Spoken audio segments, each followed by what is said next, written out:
आता सगळ्या टाळकऱ्यांना, इनेकऱ्यांना, चोपदारांना, महाराज बिराज कोणी असलं बसलेलं, तुम्हाला प्रश्न आहे, सावध राहा.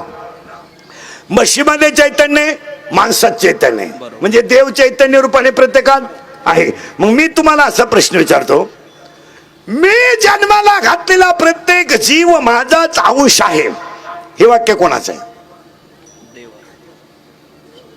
देवाचं. आजारी तुम्ही नाही, देव मग बोलत जायचं. मी जन्माला घातलेला प्रत्येक जीव हा माझाच अंश आहे, हे वाक्य कोणाचं आहे? देवाचं. मग प्रत्येक जीव जर देवाचा अंश आहे तर जीव देव का नाही? डोक्याला ताण द्यावा लागतो. आपलं कीर्तन म्हणजे डिस्कव्हरी चॅनल, ते शोधच लावायचा त्याला.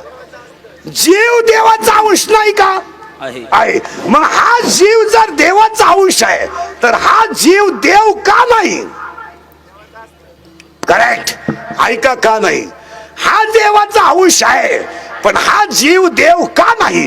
तर ह्या जीवाला मी देव आहे याचं ज्ञान नाही.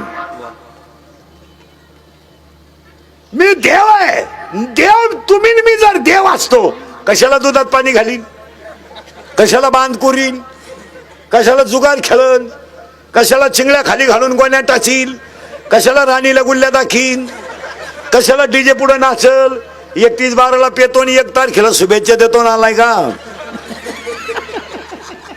अजून काहींच्या चड्डे वल्ले रात्री, की नालायक बापाची आवला, भिकार पैदा होईल महाराज उगाच. आता उगाच आपण पराक्रम केला नाही तर नाव लिहायला ठुदा परवडत नाही.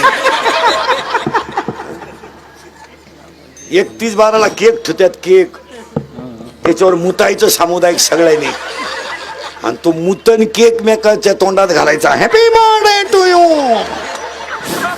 मूत पेतात एकमेकाचा, नालायचा. आणि तेच सकाळी म्हणतात नवीन वर्षात चांगलं वागायचं. त्या बापाला भोंगळा करून हल्ला. मोटरसायकल चालत तर कुत्र्याला लात आणते, त्याचा बाप पिसाळलेला होता. पुरीला पाहिलं का बोकड्याचा आवाज काढ, कुत्र्याचा आवाज काढ. वन साइड भांडगा बगला तर कुचिड्या नालाय का अंडरपॅन्टला वाजायला काय खाजी तिंडा देते. इडी आवलात नाहीत काय नाही. येताना आईला तरास, शाळेत गुरुजीला तरास, लगीन केलं सासरवाडीला तरास, आणि मी याला कावळ्याला तरास. काय उपयोग?